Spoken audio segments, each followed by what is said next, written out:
Mari kita bergembira, puji nama Tuhan. Dunia ini pun bergema, puji haleluya. Selamat pagi Bu Kristina. Selamat pagi Kak Kristi. Selamat pagi anak-anak semuanya. Apa kabarnya hari ini Bu Kristina? Baik sekali. Pasti luar biasa. Meskipun kita tetap di ibadah online, tidak mengurangi semangat kita untuk tetap memuji Tuhan dan kita juga mendengarkan firman Tuhan. Kita mulai yuk ibadah kita. Kita pujikan satu pujian kita, Matahari Bersinar Terang.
Pujian dulu, kita mau berdoa dulu. Semuanya lipat tangannya, tutup matanya, kita mau berdoa. Tuhan Yesus, terima kasih pagi hari ini Kau masih memberikan kesempatan kembali untuk datang ke rumah Tuhan, memuji memuliakan nama Tuhan. Tuhan tolong dan pimpin ibadah kami pada minggu hari ini, mulai dari awal, pertengahan hingga akhirnya, semuanya hanya untuk kemuliaan nama Tuhan. Hanya di dalam nama Tuhan Yesus kami boleh bersyukur dan berdoa. Amin. Amin. Lanjutkan pujian kita, adik-adik, dengan pujian buah dari Roh Kudus. Masih ingat buah-buah dari Roh Kudus? Ya, pasti semuanya ingat-ingat Bu Kristina? Pasti ingat. Pasti ingat anak-anak ya. Kita pujikan pujian ini 2 kali sambil kita semangat memuji Tuhan.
Lagi kita mau mendengarkan firman Tuhan.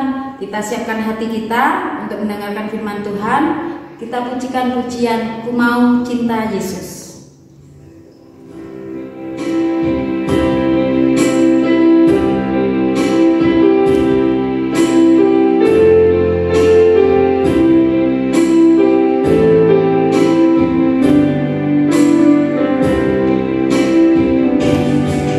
Ku mau cinta Yesus.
kita sudah memuji dan memuliakan nama Tuhan, tiba waktunya kita akan mendengarkan firman Tuhan. Sebelumnya kita akan berdoa terlebih dahulu. Mari kita berdoa.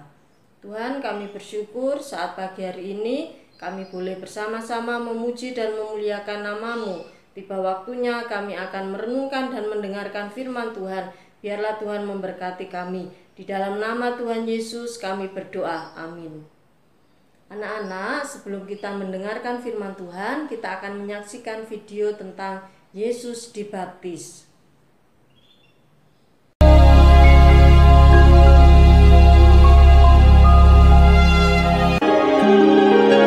Datanglah seorang yang diutus Allah, namanya Yohanes. Tampillah Yohanes Pembaptis di padang gurun Yudea. Yohanes memakai jubah bulu unta dan ikat pinggang kulit, dan makanannya belalang dan madu hutan.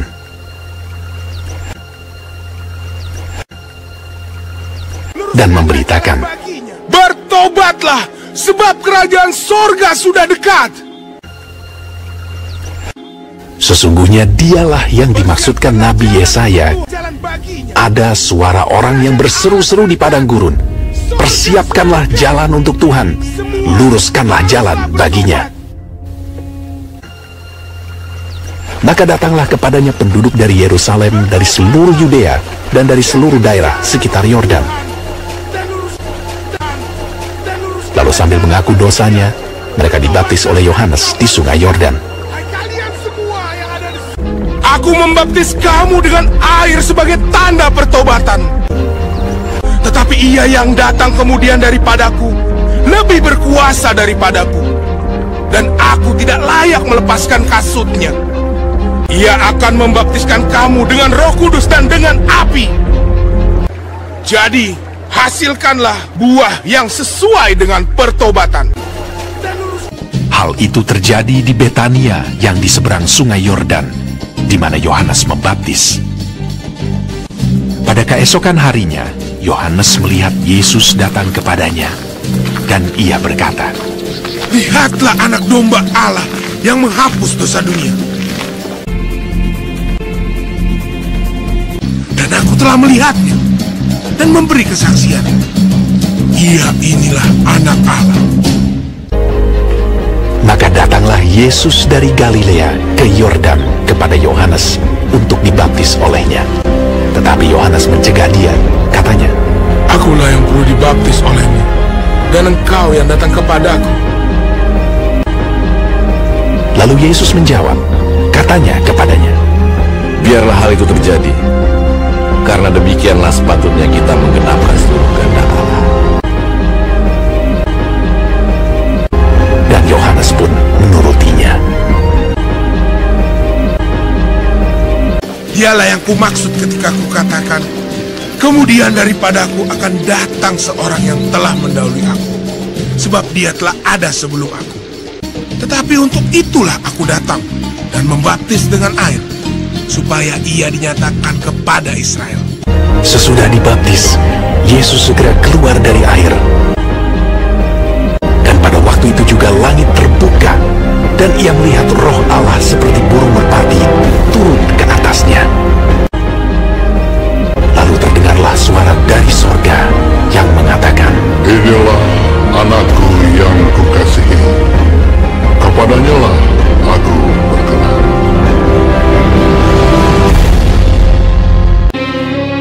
Semua orang yang menerimanya diberinya kuasa supaya menjadi anak-anak Allah, yaitu mereka yang percaya dalam namanya. Sebab hukum Taurat diberikan oleh Musa, tetapi kasih karunia dan kebenaran datang oleh Yesus Kristus. Tidak seorang pun yang pernah melihat Allah, tetapi anak tunggal Allah yang ada di pangkuan Bapa, dialah yang menyatakannya. Anak-anak, kita sudah menyaksikan video tentang Yesus dibaptis. Yohanes Pembaptis membaptis banyak orang. Setelah orang-orang dibaptis, lalu tampillah Tuhan Yesus untuk dibaptis. Pada waktu Tuhan Yesus dibaptis, Tuhan Yesus berdoa, dan di sana ada Roh Kudus turun dari langit yang menyerupai burung merpati. Dan ada suara terdengar, inilah anakku yang kukasihi. Itu tandanya bahwa Tuhan Yesus itu bukan manusia biasa, sama dengan manusia yang dibaptis oleh Yohanes Pembaptis. Tetapi Yesus adalah anak Allah. Dia adalah Allah yang menjelma menjadi manusia. Dia adalah Allah yang menjadi manusia. Untuk apa Tuhan Yesus menjadi manusia? Untuk menebus dosa-dosa kita, menyelamatkan kita dan mengampuni dosa kita, lalu membasuh dosa kita dan memberikan keselamatan di dalam kehidupan kita. Anak-anak yang dikasih di dalam Tuhan, baptis itu artinya adalah dipermandikan. Baptis itu artinya dosa-dosa kita disucikan dari segala pelanggaran-pelanggaran kita. Kita menjadi baru. Kalau tadinya kita hidup dalam kehidupan lama yang penuh dosa, nakal, suka berebut mainan, suka memusuhi teman kita, tidak taat kepada orang tua, sekarang hidup kita telah bertobat atau dipertobatkan, yaitu kita meninggalkan kehidupan lama kita menuju kehidupan baru kita. Setiap anak-anak yang sudah dibaptis wajib untuk hidup berkenan kepada Tuhan dan menghasilkan buah-buah pertobatan. Yohanes berkata bahwa kita harus bertobat, kita harus meninggalkan perbuatan lama kita dan menghasilkan perbuatan-perbuatan pertobatan, yaitu perbuatan-perbuatan yang baru yang berkenan kepada Tuhan. Apa contoh buah-buah pertobatan itu? Mengasihi teman, berdoa kepada Tuhan, rajin beribadah kepada Tuhan, taat kepada orang tua, tidak bertengkar dengan teman, lalu mengasihi semua orang, memberi, sukacita, dan banyak sekali hal-hal lain yang merupakan buah pertobatan. Perbuatan-perbuatan baik kita yang memuliakan nama Tuhan. Anak-anak, melalui firman Tuhan pada pagi hari ini kita diingatkan untuk kita yang sudah ditebus oleh Tuhan menghasilkan buah-buah pertobatan. Seperti yang dikatakan di dalam kitab Matius pasal yang ketiga ayat yang ke-8a, di sana berkata, jadi hasilkanlah buah yang sesuai dengan pertobatan. Itulah yang menjadi ayat hafalan kita pada pagi hari ini. Kiranya firman Tuhan pada pagi hari ini boleh menjadi berkat bagi kita semua. Dan kita akan melanjutkan untuk membuat aktivitas bersama dengan Bu Christine. Kita akan menutup di dalam doa. Mari kita berdoa. Tuhan, kami bersyukur melalui firman-Mu, biarlah ini menjadi berkat bagi kami semua. Terima kasih Tuhan, di dalam nama Yesus kami berdoa. Amin. Anak-anak, tadi kita sudah mendengarkan firman Tuhan. Tiba waktunya sekarang kita mengerjakan aktivitas kita. Nah, untuk aktivitas minggu ini kita buat buah dari Roh Kudus. Kita siapkan kertas ya. Nah, kita buat buah dari Roh Kudus seperti ini. Tadi buah dari Roh Kudus ada berapa? Ada 9 buah. Yaitu kasih, sukacita, yang ketiga damai sejahtera, yang keempat kesabaran, kemurahan, kebaikan, kesetiaan, kelemah lembutan, yang kesembilan penguasaan diri. Lah, kita buat buahnya seperti ini, buah dari Roh Kudus. Nah, nanti aktivitasnya bisa dikirimkan di grup kelas masing-masing. Yuk, siap mengerjakan, semangat. Tuhan Yesus memberkati. Mari kita bergembira.